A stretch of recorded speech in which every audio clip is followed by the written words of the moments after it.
Hello and welcome. Kubernetes के इस part में हम डिस्कस करेंगे और लैब परफॉर्म करके देखेंगे कि रेप्लिका कंट्रोलर क्या होता है और इसका यूज़ क्यों करते हैं। Basically replica controller single label पे वर्क करता है, जैसा कि हमने पॉड्स पे लेबल्स अटैच करके देखा था, और ये पॉड्स को कंट्रोल करता है। जैसे नाम से ही क्लियर है, रेप्लिका कंट्रोलर। तो ये क्या करता है कि इसमें हम मल्टीपल कंटेनर्स रन कर सकते हैं। तो अगर इसके लैब के लिए हम चलते हैं, तो अगर आपको YAML फॉर्मेट में इसकी डेफिनेशंस लिखनी है तो आपको सिंपली कुबरनेटिस रेप्लिका कंट्रोलर और कुबरनेटिस की ऑफिशियल वेबसाइट को अगर आप हिट करोगे तो यहाँ से आपको एग्जाम्पल्स मिल जाएंगे, जहाँ पे मैंने सेलेक्टर लिखा हुआ है ऐप इक्वल्स टू nginx, और फिर आपको यहाँ पे लेबल्स में भी आपको वही सेम नेम देना होगा। ठीक है। अगर आप चाहते हो कि मैं कंसोल से ही कुछ हेल्प लेकर के इंफॉर्मेशन गैदर करूं, kubectl explain RC replica controller and recursive, और यहाँ पे मैं पाइप लगा के मोर प्रेस करता हूँ तो यहाँ पे kind equals to replica controller है, वर्जन 1 है, फील्ड में ये सारी इन्फॉर्मेशन है, और जैसे जैसे आप इसको हिट करते जाओगे एंटर, वैसे वैसे इन्फॉर्मेशन आपको मिलती जाएगी। ठीक है। तो हम चलते हैं अपने ब्राउज़र पे, और यहाँ पे देखो रेप्लिकाज इक्वल्स टू 3 है, तो यहाँ पे मैं 3 पॉड में रन करूँगा rc.yaml। इसमें क्या कर रहा हूं मैं कि जो कंटेनर है nginx टाइप का, उसकी मैं 3 कॉपी बना के चलूंगा। तो इसको अगर मैं सेव करता हूं, kubectl create -f rc.yaml, तो ये बता रहा है कि आपका रेप्लिका कंट्रोलर क्रिएट हो चुका है। kubectl get rc, तो डिजायर्ड मेरी कितनी है 3, करंट 3, अभी रेडी कंडीशन में 2 ही है, और यहाँ से मैं पॉड्स अगर देखना चाहूँ तो ये बता रहा है 19 सेकेंड से ये अप एंड रनिंग है, और जो मैंने नेम दिया था nginx, और मैं यहाँ पे कुछ चेंजेस कर देता हूँ। पहले मैं अपने रेप्लिका कंट्रोलर को डिलीट कर देता हूँ, कुछ मैं चेंजेस करता हूँ अपने फाइल में। लेबल्स में यहाँ पे जो मैंने दिया है कि ऐप इक्वल्स टू, यहाँ पे मैं डेव मेंशन करता हूँ, और सेलेक्टर में भी मैं यहाँ पे डेव मेंशन करता हूँ।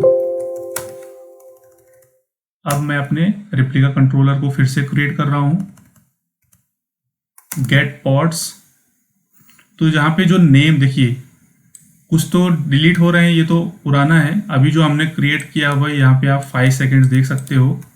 तो पॉड्स की इंफॉर्मेशन हमने ले ली, और गेट RC करता हूँ तो यहाँ पे मैं डिजायर्ड और करंट और रेडी स्टेट वाले सब इंफॉर्मेशन मुझे मिल रहा है। और यहाँ पे गेट ऑल करूँगा तो यहाँ पे मुझे रेप्लिका कंट्रोलर की इंफॉर्मेशन आ जाएगी और मेरे पॉड की इंफॉर्मेशन आ जाएगी। अब इसमें मैं डिस्क्राइब कर देता हूँ, डिस्क्राइब RC nginx। ठीक है। डिस्क्राइब करने के बाद यहाँ पे मुझे बेसिक इन्फॉर्मेशन मिल रही है कि ऐप इक्वल्स टू डेव मैंने यहाँ पे दिया है, सेलेक्टर दिया हुआ है, नोटेशन दिया हुआ है, रेप्लिका कितनी है, और पॉड टेम्पलेट क्या है, और ये आपको इवेंट्स यहाँ से दिख रहे हैं। ठीक है।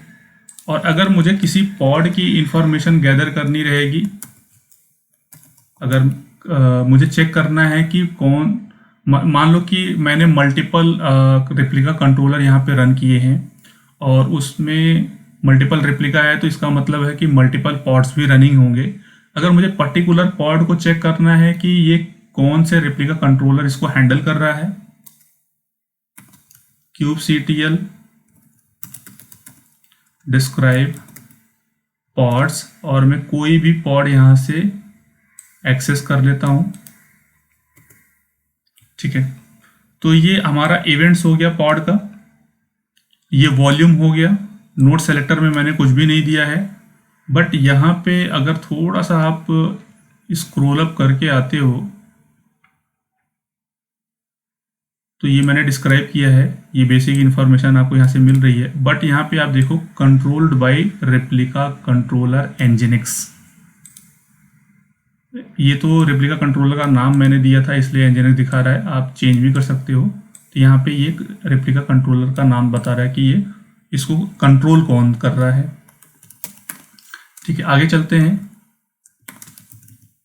अगर आपको ये देखना है कि ये स्टेट कैसे मेंटेन करता है, तो मैं एक किसी पॉड को डिलीट करके आपको दिखाता हूं कि ये खुद से पॉड क्रिएट कर देगा।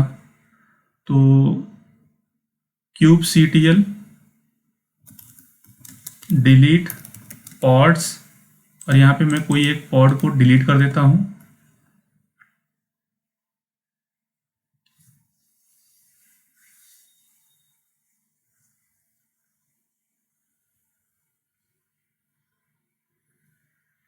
ठीक है, और अगर मैं फिर से kubectl गेट पॉड्स करता हूं तो आप देख लो कि लास्ट वाला और फर्स्ट वाला जो पॉड है वो रनिंग है मोर देन 3 मिनट से, और जो मिडिल वाला है वो 16 सेकेंड से रनिंग है। तो इसका मतलब ये है कि रेप्लिका कंट्रोलर हमारा स्टेट को भी डिफाइन करके चलता है कि आपने जो डिज़ायर स्टेट या करंट स्टेट, डिज़ायर्ड स्टेट जो आपने दिया हुआ है वो इसको मेंटेन भी करता है। ठीक है, तो अगर मैं यहाँ से एक और इन्फॉर्मेशन मैं गैदर कर लेता हूँ, kubectl गेट rc। ठीक है, अगर मैं rc को ही डिलीट कर देता हूँ तो क्या होगा, तो ये तो इसमें क्या होगा कि जो अगर मैं रेप्लिका कंट्रोलर को डिलीट करूंगा तो इसके अंदर जितने भी पॉड्स हैं वो सब के सब डिलीट हो जाएंगे।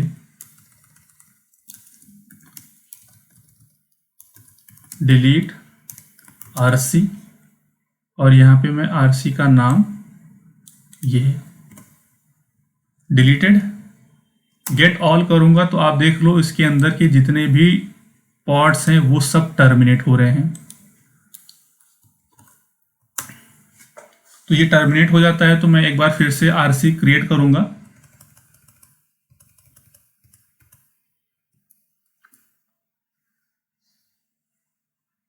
और अगर आपकी ऐसी रिक्वायरमेंट है कि मुझे सिर्फ और सिर्फ रेप्लिका कंट्रोलर ही डिलीट करना है, इसके अंदर के जो पॉड्स हैं वो डिलीट नहीं करने हैं, तो वो भी मेथड मैं दिखाता हूं आपको।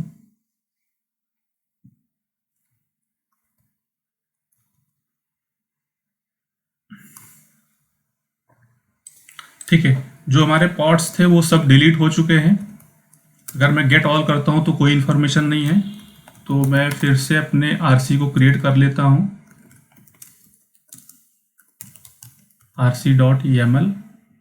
ठीक है, गेट ऑल करता हूं तो ये बता रहा है कंटेनर मेरा रनिंग है। अगर मेरी रिक्वायरमेंट ऐसी है कि मुझे सिर्फ रेप्लिका कंट्रोलर ही डिलीट करना है,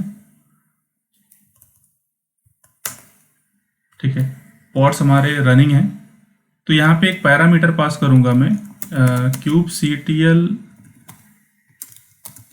डिलीट rc, और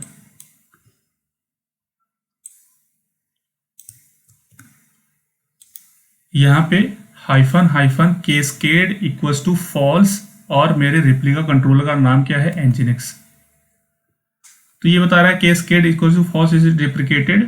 ठीक है, तो यहाँ पे ये बता रहा है कि रिप्लेस्ड विद दिस ऑप्शन। ठीक है, बट हमारा देखो एनजिनिक्स जो रेप्लिका कंट्रोलर है वो डिलीट हो गया है। अगर मैं गेट ऑल करता हूं तो यहाँ पे हमारे जितने भी पॉड्स रनिंग हैं, और रेप्लिका कंट्रोलर हमारा डिलीट हो गया है बट पॉड्स हमारे अभी भी रनिंग हैं। तो क्या होगा अगर मैं फिर से रेप्लिका कंट्रोलर क्रिएट करूं, क्योंकि डेफिनेशन में लिखा हुआ है कि जो पॉड्स क्रिएट होंगे उनका नाम क्या होगा। तो चलते हैं फिर से हम अपने रेप्लिका कंट्रोलर को क्रिएट करते हैं।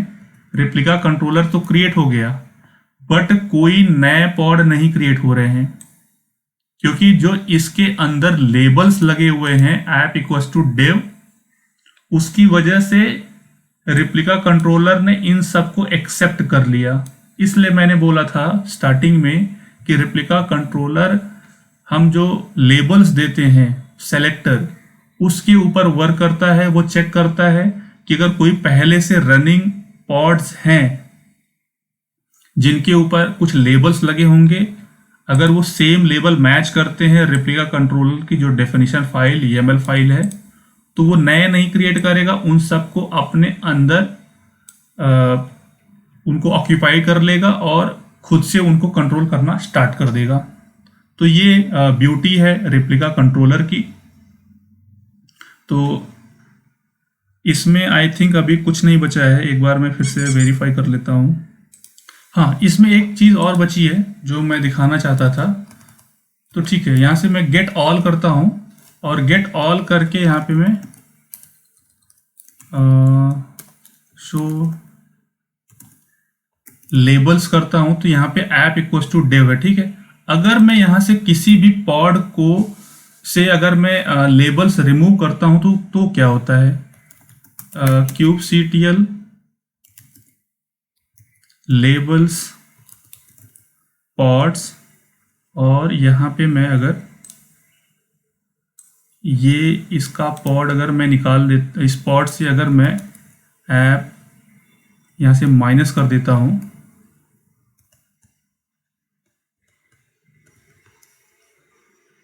ठीक है, लेबल रहेगा। तो यहाँ पे क्या हुआ कि इसने लेबल को निकाल दिया है, ठीक है। और अगर मैं गेट ऑल करता हूँ तो आप यहाँ देख सकते हो कि अभी 4 हमारे पॉड रनिंग हैं।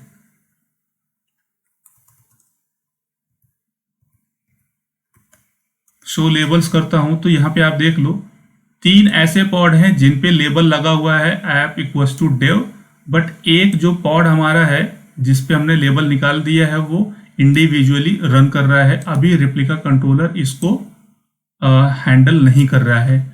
ये एक्टिविटी हम उस केस में करते हैं कि मान लो कोई पॉड हमारा उसको ट्रबल शूट करना है, तो आपने एक किसी पर्टिकुलर जिस पॉड को ट्रबल शूट करना है उससे आप लेबल्स निकाल दो और उस पे आप जो भी ट्रबल शूटिंग है वो करके, अगर आपको इस पे लेबल्स फिर से लगाने हैं तो यहाँ पे आपको आई थिंक सिर्फ प्लस करना पड़ेगा, नहीं, ऐप इक्वल्स टू डेव यहाँ पे मेंशन करना पड़ेगा। यहाँ से मैं लेबल्स को हटा देता हूँ, ये देखिए लेबल हो गया। और अब यहाँ पे आप देख सकते हो कि जो नया वाला पॉड हमारा क्रिएट हुआ था जो सिर्फ 85 सेकेंड्स ही हुआ था, वो अभी टर्मिनेट हो रहा है।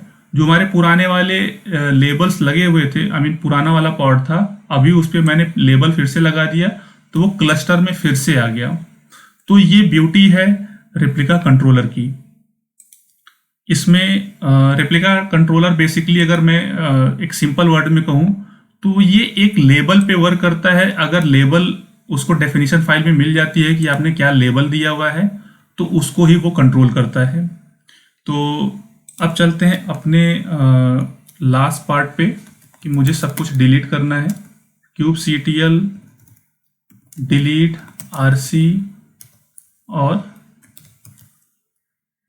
nginx का जो मेरा रिप्लिका कंट्रोलर है उसका नाम मैंने दिया और गेट ऑल करता हूं तो अभी ये सारे के सारे रिसोर्सेज को डिलीट करना स्टार्ट कर चुका है। तो ये था हमारा एक छोटा सा टॉपिक रिप्लिका कंट्रोलर, बहुत ही यूज़फुल है।